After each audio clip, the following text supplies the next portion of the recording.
A new day has dawned, and perhaps it's not new in entirety, but it is time for a new way of thinking about home values and home prices. Let me describe a scenario to you. A home is listed for sale at $150,000. It gets multiple offers, ends up selling for $165,000.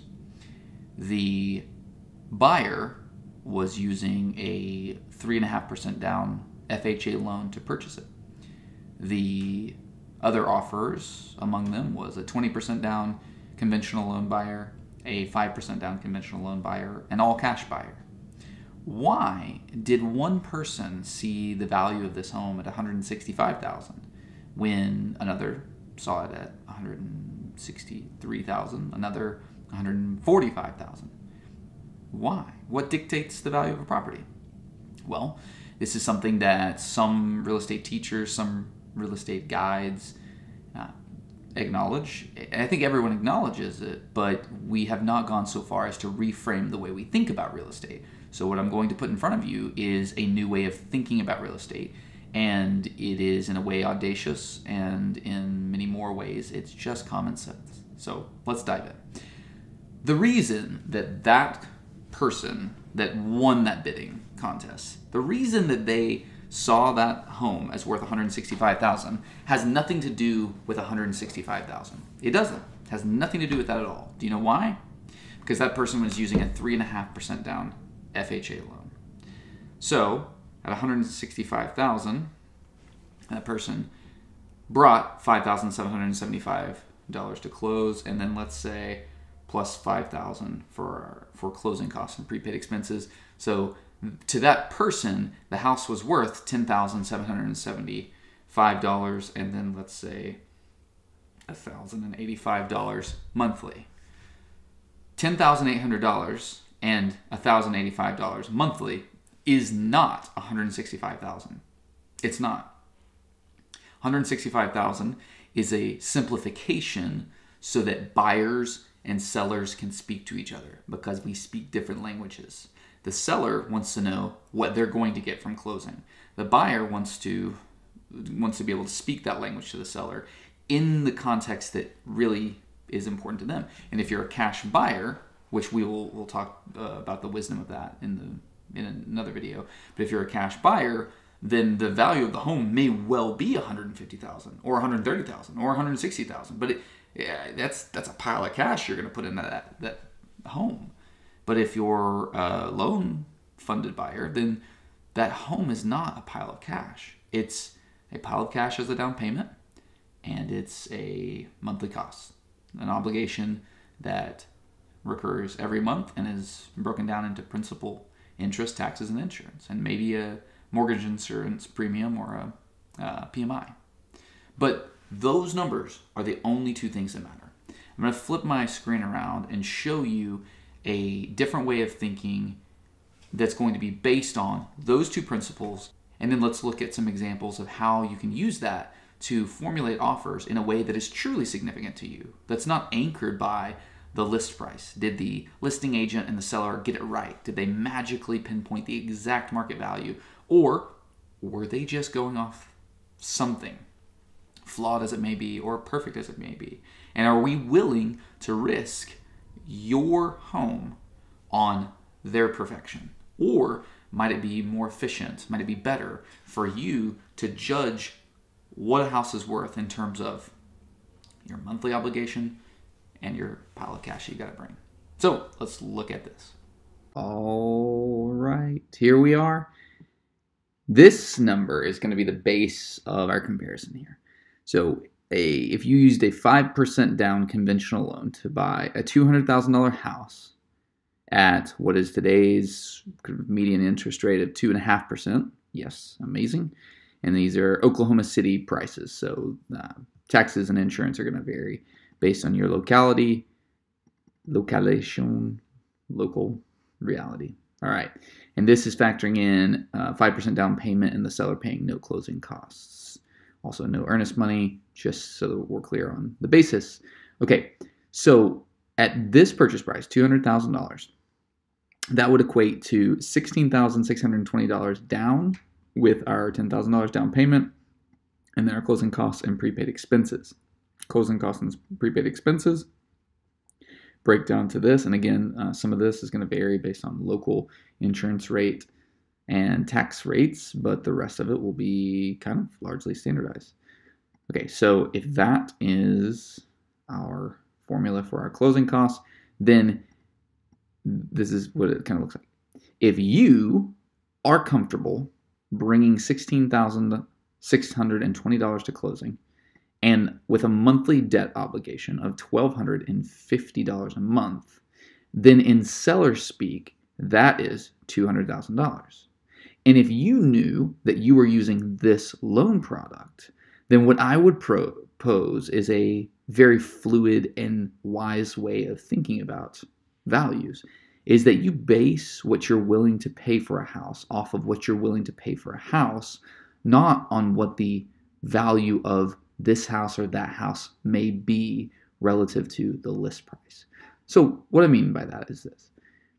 If you are looking for a 3-bed, 2-bath house, 1,500-ish square feet with a privacy fenced yard and a 2-car garage, and to you, that house is worth $16,620 at closing, and then an ongoing $1,250 a month, then isn't that the value of this house?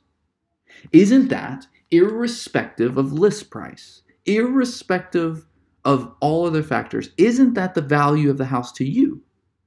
And so what I would propose is this. If you look at a house that is priced differently, the seller may be speaking seller speak. The seller may be saying, this is what I want from it. But what you need to do is learn how to speak seller speak through buyer speak. So for example, if someone in your market listed a 3-bedroom, 2-bath home at 1,500 square feet with a beautiful sized yard with a privacy fence all around it, and they listed it at $150,000, is it worth to you $16,620 and $1,250 a month? Well, I'd say yes. But here's the problem. Here is the sticky wicket. If you see the list price is $150,000, well, the nature of the current real estate market is that house is going to have multiple offers. If it does receive multiple offers, which you should factor in if you're in the bulk of the bell curve of buyers and price points, you're going to be dealing with multiple offers. So you're offering a competitive offer that's going to be evaluated right alongside other offers. If you back in to that offer price and that value based on the list price, what are you likely to offer?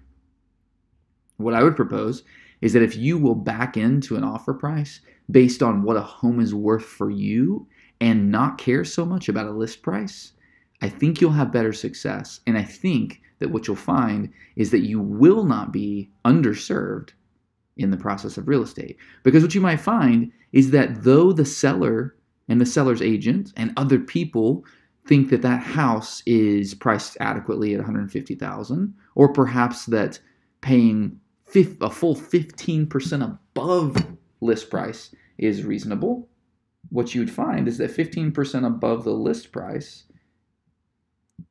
is, quick math, $150,000 times 1.15 is $172,000. But is that house any less valuable to you than it was before?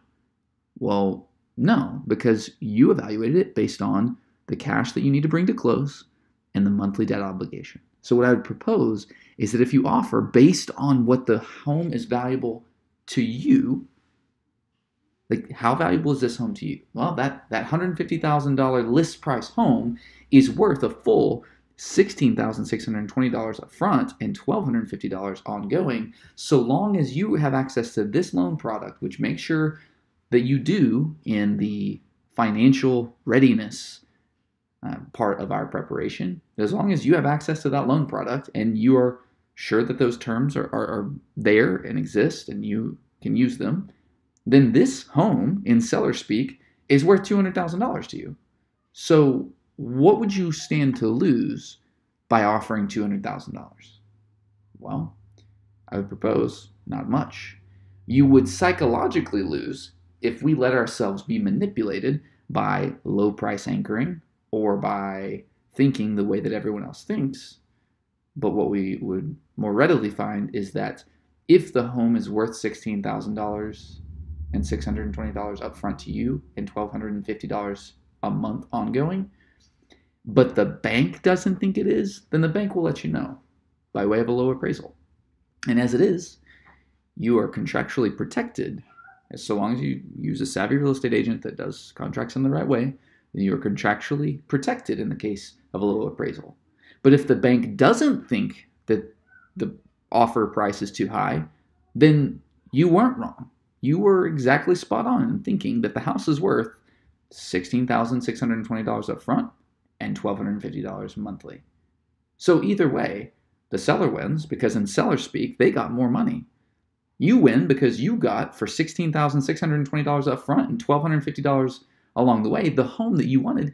And the lender wins because, well, they earn more money every month and they're still safeguarded because the appraisal process brings in a third-party independent person to substantiate or deny property values.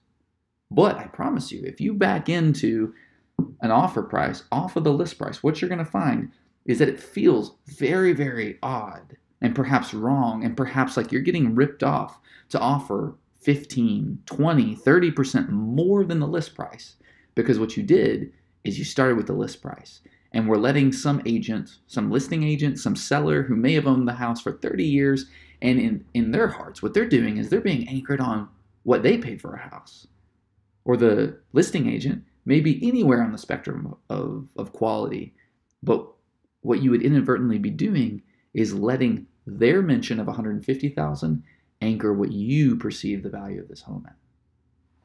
What I would propose to you is that you will end up in a safe position as long as you are running your numbers with a mind towards financial prudency and financial wisdom. And if you have made sure that this cash to close amount and this monthly obligation is a comfortable situation from you, then it really doesn't matter what the sticker price ends up being on that home. It doesn't matter what the seller speak version of that is, because to you, it's not $200,000. It's $16,620 up front and $1,250 a month. Let's flip this around though, and let's say, well, hey, if you didn't have access to that and you had to do a 20% down payment, then you're looking at $46,000 up front and $1,030 a month. Well, is that house worth that to you? No. Like if you were looking to buy it for $16,000 down and $1,250 along the way, then no, it's not worth $200,000 to you.